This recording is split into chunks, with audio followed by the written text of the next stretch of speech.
Kabar terbaru dari GNS atau Gus Nur Samsun untuk kita semua pecinta Gus Nur Samsun dimanapun berada.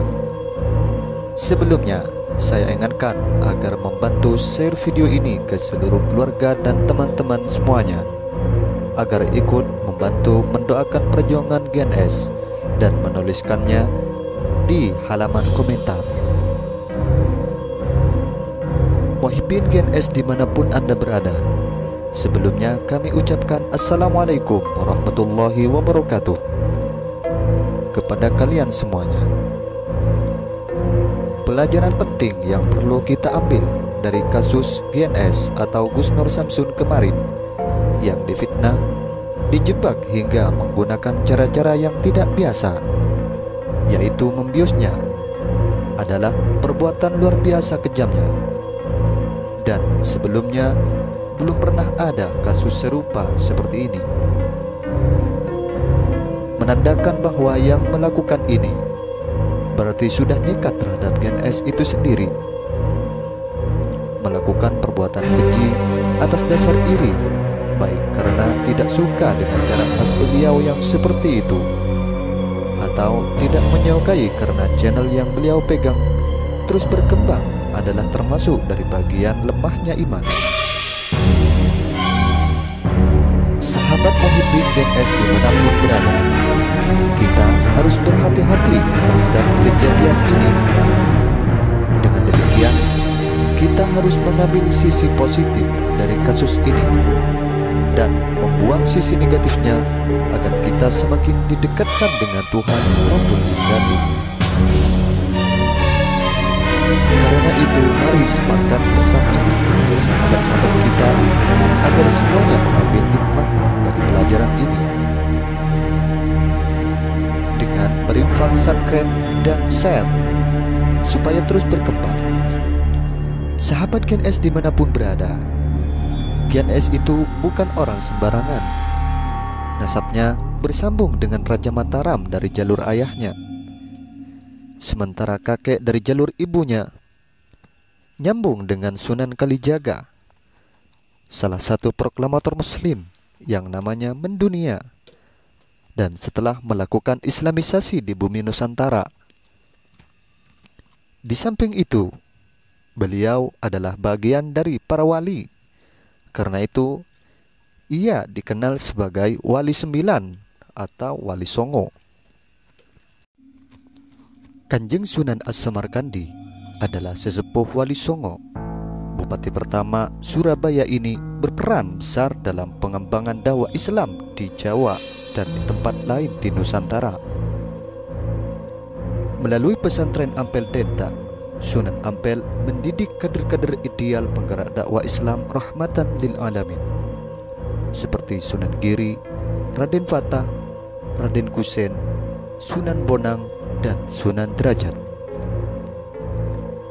Sunan Kalijaga sendiri amat terkenal sebagai penyebar Islam di kalangan masyarakat Jawa. Bahkan gambar-gambar yang diidentikan dengan dirinya dipasang. Nama mudanya Lokajaya. Setelah masuk Islam, maka kemudian oleh Sunan Bonang diberi nama Raden Mas Said.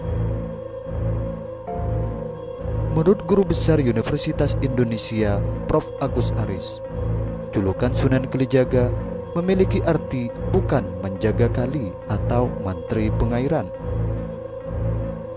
melainkan Kalijaga maksudnya adalah menjaga aliran kehidupan Islam. Spirit dakwah untuk senantiasa terus melabuhkan semangat Islami agar senantiasa terus dekat dengan Allah Subhanahu wa Ta'ala dengan cara menjadi muslim yang baik dan bermanfaat bagi umat terus dikembangkan oleh Gus Nur Samsun. Meskipun demikian, banyak yang tidak mengetahui silsilah beliau karena memang GNS belum pernah terang-terangan soal nasab beliau kepada subscriber lover semuanya. Melalui melalui channel ini.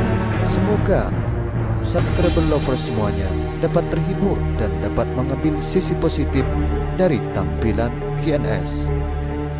Subscriber lovers dimanapun Anda berada, soal nama GNS hampir mengalami sejarah yang tidak jauh berbeda dengan Raden Mas Said, bahwa nama GNS sejak kecil bernama Suryo Cahyono.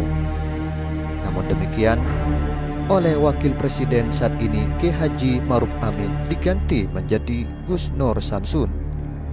Beliau juga punya amalan selawat Li Khomsatun yang beliau amalkan secara konsisten. Sebuah salawat yang bila diamalkan maka akan memberikan dampak keberkahan yang luar biasa, seperti menjaga pengamalnya dari mara bahaya seperti penyakit, wabah, dan beberapa bahaya lainnya. Salawat ini sudah tidak asing lagi di kalangan santri. Bahkan tampaknya hal ini sudah menjadi amalan rutin bagi mereka. Kasus GNS yang dijebak oleh salah satu oknum dengan menyuruh masyarakat setempat di Semarang adalah sebagai bukti konkretnya bahwa GNS difitnah dan dijebak dengan cara dibius. Tujuannya untuk menjatuhkan GNS. Tindakan keji itu adalah tindakan paling berani sepanjang sejarah yang belum pernah ada kasus demikian sebelumnya. Tujuan dibius biar cara melancarkan fitnah dapat berjalan lancar.